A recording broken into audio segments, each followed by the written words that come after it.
没错，就是那个沈怀玉，8个月前被裴状元退婚的那个。他现在在哪儿？摄政王府。摄政王府？萧衍亲自派车去城门口接的，而且他下车的时候，肚子这么大。他在哪儿？裴大人说的是谁？沈怀玉。哦，那个被您退婚的沈公子啊，您找他做什么？送第2封退婚书？他在哪儿？摄政王府。裴大人，他现在不想见您。你怎么知道？如玉，我回京了，别告诉裴燕那个王八蛋。这是原话，我只是在传话。她怀孕了？是，算算日子，她离开京城的时候就已经怀上了，在江南养了7个多月。上个月听说您告了病假，二话不说就收拾行李往回赶。您告假那会儿，她正好7个月的身孕。裴大人，有件事我觉得您应该知道，她刚到江南那会儿给您写过一封信。信呢？没寄。她写完之后哭得稀里哗啦，把信纸都青间花，然后塞给我说太丢人了，别寄。我问她为什么不寄，她说她要是真的后悔了，就该自己来找我，凭什么我怀着孩子还要主动写信？沈怀孕啊，沈怀孕，你到底是在气她，还是在气你自己？表哥，你说他会来吗？会。什么时候来？你怎么知道？快了，因为我是摄政王，裴燕的动向我比你清楚。她在醉仙楼安插了眼线，你以为温如玉为什么每次都能刚好在她在的时候出现？温如玉是裴燕的人？不，温如玉是你的人，但她收2边钱。裴燕每年给她300两白银买你的行踪。300两，我就值300两。温如玉，你给我等着！你当年在他酒楼赊的酒钱都不止300两。去年你把你们镇国公府的家传玉佩拿去当了换酒喝，被你爹追着打了3条街。那件事裴燕知道吗？那是2码事儿，那次是真喝多了，不是演戏。表哥，你说他到底为什么退婚？你问过他吗？问什么问？他都当众给我退婚书了，我还能跪下来求他不成？我沈怀玉虽然不学无术，但也是有骨气的。所以你就在退婚书上写了个已阅准，然后还给他了？那不能怪我，他写了一大堆我与沈叔的志趣不合、才学不成的屁话，我好歹也看了好几遍才回的。你回京是为了气他？当然。不是为了见他。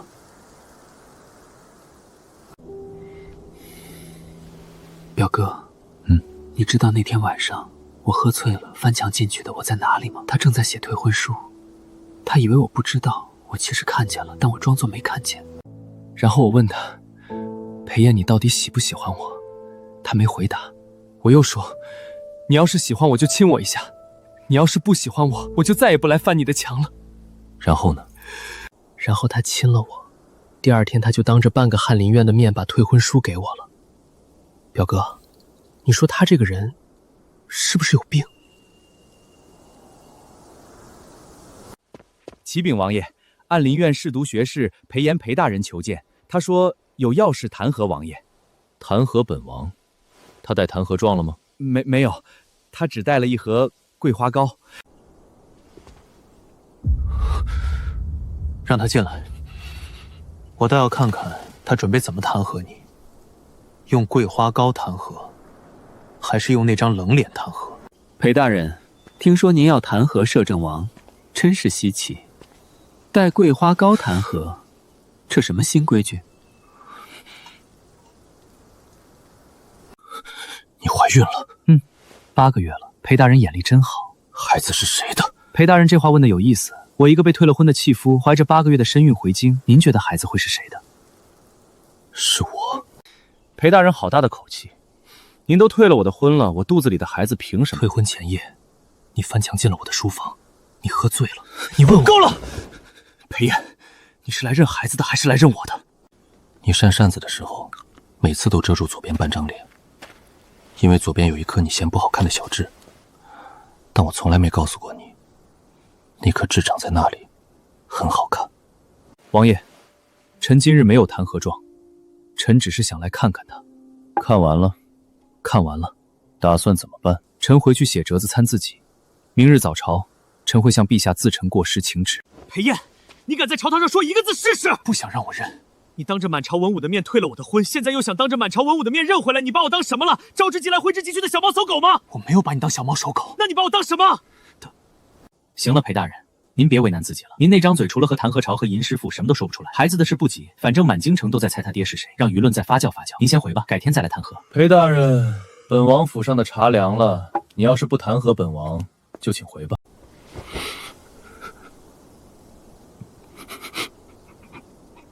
哭什么？你不是挺能说的吗？谁哭了？那怎么不叫住他？凭什么我叫我每次都是我先开口？退婚那天是我翻墙去找他，我问他喜不喜欢我，我让他亲我，第二天他给我退婚书，今天又是我先开的口。我就想让他主动一回，就一回。吃葡萄不吃。那你想吃什么？桂花糕。凉了，让他明天送热的。表哥，你这个人坏死了。彼此彼此。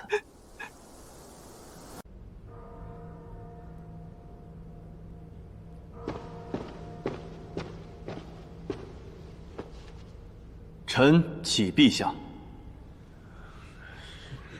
臣参摄政王府后花园围墙，围墙高不足9尺，依大梁公事制王府规制篇第3卷第2条，亲王府围墙应高9尺6寸。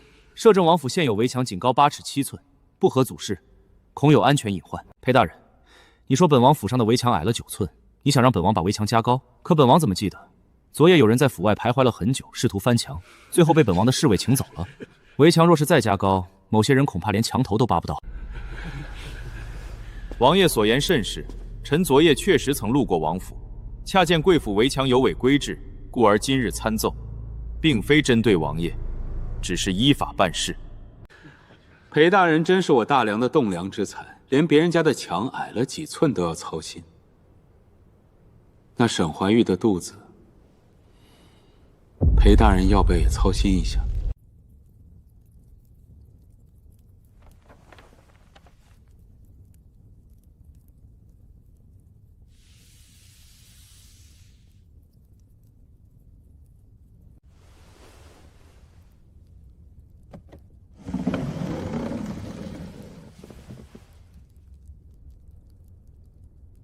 裴燕，你这个王八蛋，我有。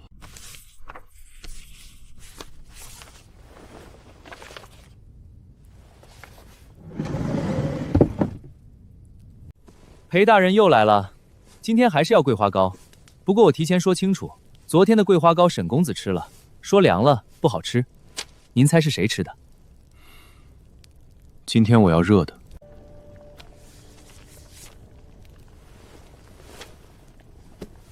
桂花糕要现蒸，至少等半个时辰。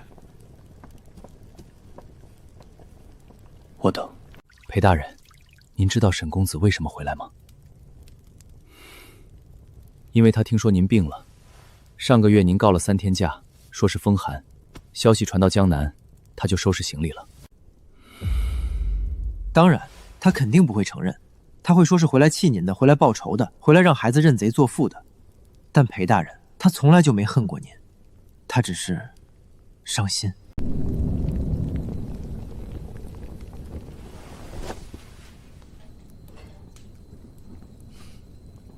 他最伤心的时候，是我造成的。那您现在打算怎么办？裴大人，我跟您说句实话，您什么都好，长得好，学问好，官声也好，但您这张嘴在朝堂上能把人说的哑口无言，在沈怀玉面前却连一句我想你都说不出来。你以为把退婚书写的字字珠玑就尽到心意了？你以为在朝堂上参摄政王府的围墙就能让他知道您在操心他？你以为送桂花糕就够了。桂花糕很好，他从前每次翻墙来找我，都会带一盒桂花糕，说是给我的，但他自己会吃掉大半。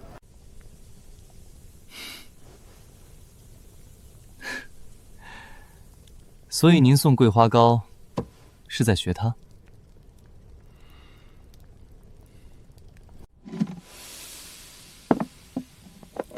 拿着吧，趁热送。今天别翻墙了，走正门。萧衍那天放你进去，今天肯定也会放。他就是想看戏。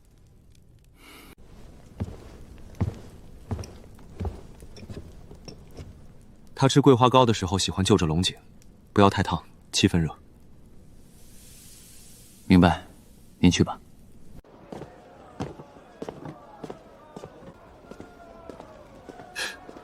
你们这婚退的，还不如不退。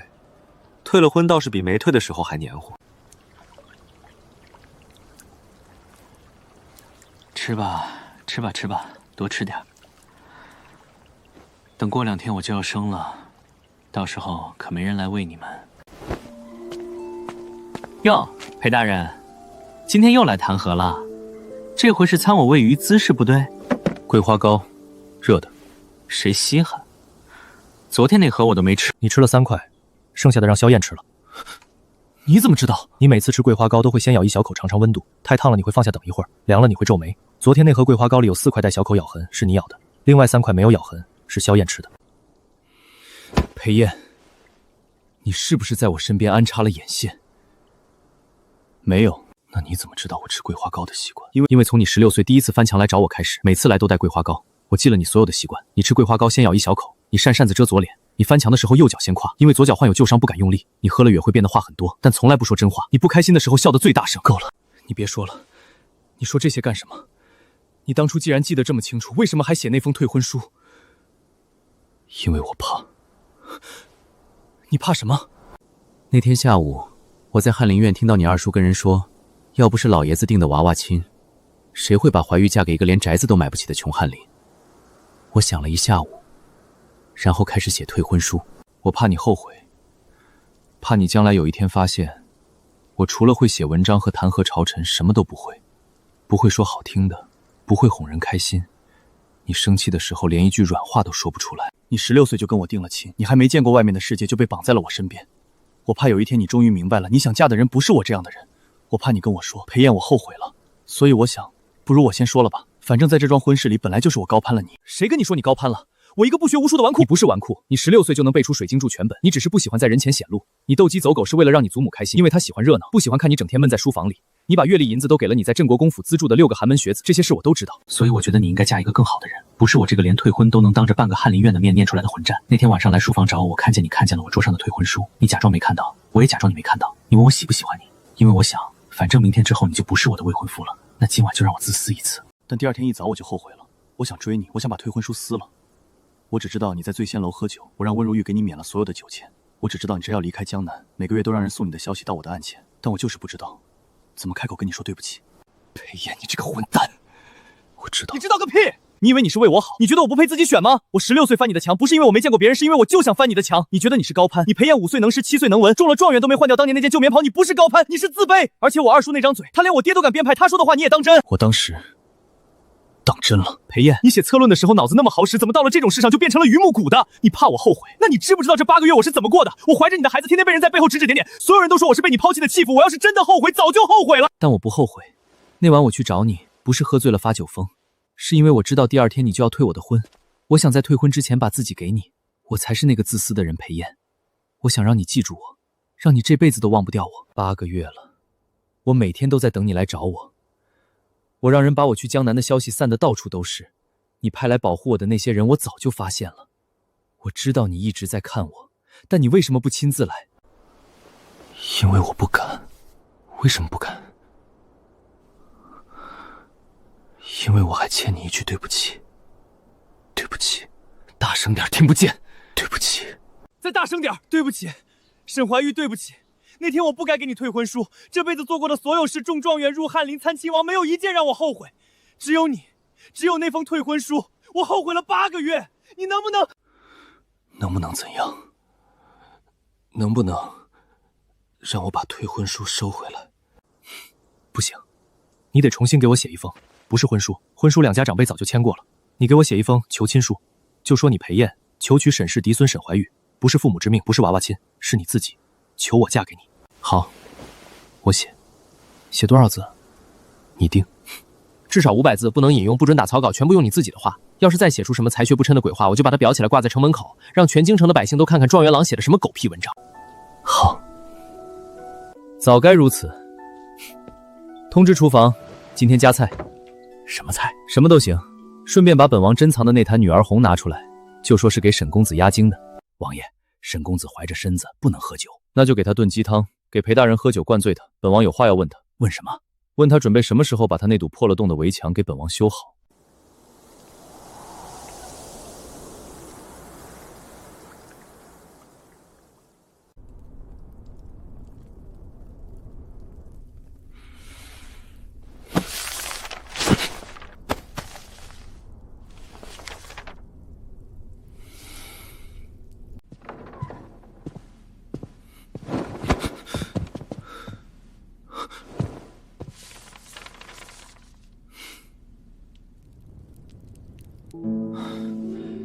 裴大人，您这份求亲书写得很好。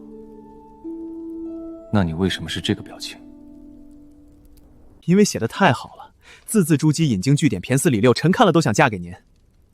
但沈公子不想，沈公子想看的是您这个人，不是状元，不是翰林，不是那个能在朝堂上舌战群儒的裴大人，就是裴炎。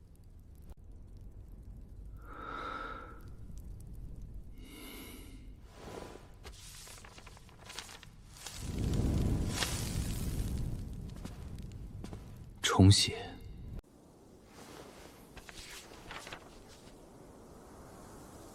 你这里写错了。我知道。寤寐思服的寤写错了。我太紧张了。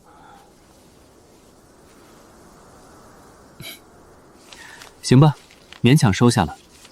不过这只是第一步。第一步。你以为追西就是写封情书，熬安胎汤，半夜哄孩子，学换尿布，你还有好多东西要学呢，裴大人。那你会教我吗？看你表现。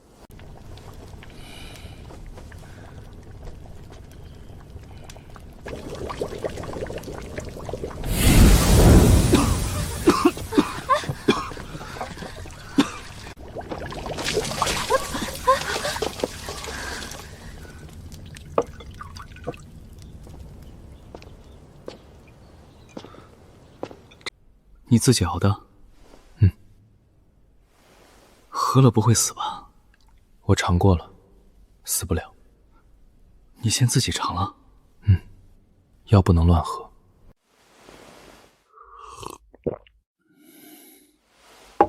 苦不苦？苦。那明天少放点黄连。不用，安胎药本来就该苦。把袖子卷起来，我看看。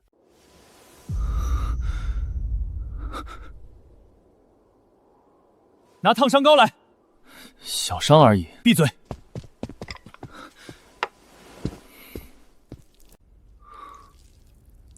裴炎，以后别先尝了，让丫鬟尝。他们也是人。当年你要是把这些话都说出来，我可能就不会走了。你现在回来了，那是因为我脸皮厚。换个人被你那样退婚，早800年就改嫁了。如果你改嫁了，我就去抢亲。裴炎，你刚才说什么？没什么。你再说一遍。药凉了，我去热。